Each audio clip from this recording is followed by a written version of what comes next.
You purchase a 4-in-1 cavitation machine and you're like, now what? Let me show you the ways that I recommend to use your at-home 4-in-1 machine. First, let's begin with what each handheld is for. First is the cavitation. It looks something like this. It has a flat head. Cavitation is meant to sculpt, mold, and reduce inches. It has a very sharp sound wave that penetrates into that FAT cell, sound it out. It penetrates through and it disrupts the membrane and it bursts it, leading to a reduction of inches around the area that you're working. Whenever you're using the cavitation device, you have to always use a water-based ultrasound conductor gel. Next is your radio frequency handheld for the face. This is specifically meant for the face. Radio frequency assists with the collagen production in our body, and when you use these prongs, it helps tightening and firming up. Next, you also do get a radio frequency handheld for the body. So you can use this all over the body, but not the face. Same as cavitation, you never use this on the face. Then the fourth option is your vacuum suction therapy device. With the suction, you have to be careful and remember to not go so intense. It is meant to lightly suction and assist in the lymphatic draining. Or if you're using cavitation and you're breaking apart that FAT cell, you want to glide it gently to your lymphatic system so it can flush it out. Now you're wondering what settings you should use it at. Personally, for me, I recommend for myself, keep it at mode D. I have my timer here so I can see how long I've been working on the area.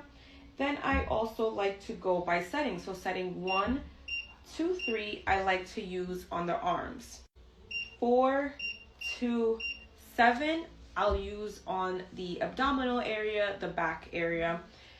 7 through 10, I'll use on my legs. Just remember that our layers of skin are thinner and thicker in certain areas, such as our arms, stomach, and legs. I never go super high on my stomach area or my arms.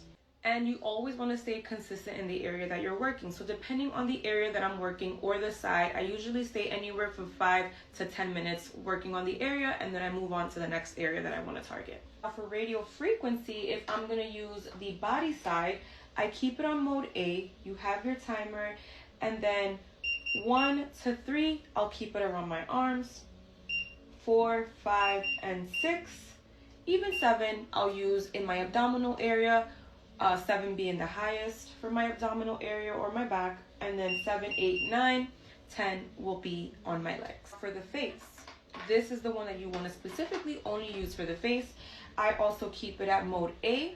You have your timer, and I'll keep it anywhere from setting 1 to 5. Remember that this heats up and you do not want it to be too hot where you're burning yourself.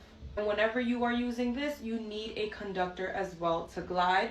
And I only use vegetable glycerin whenever I'm using my radio frequency handhelds. Now for your vacuum suction, you have the option of adding radio frequency energy to the device or just suction. You can combine the two, or you can just use it alone. If you're only going to be doing the suction to help glide any FAT cells that broke apart, I just like to use a little bit of oil and just lightly glide. If I'm going to be using the radio frequency assistance, I will add vegetable glycerin only. In the back here, you have the power of the suction.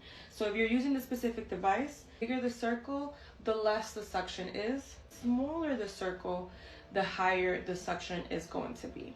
So I tend to like to keep the suction right about almost between medium to not as strong. Remember that the point of the suction is not meant to pull muscle, it's meant to lightly help assist gliding any lymphatic fluid, any FAT cells. Now if you're using it for cellulite, you can go a little bit stronger to help break apart any of that FAT cell. Just because it's higher doesn't mean that it's better, so learn how to use.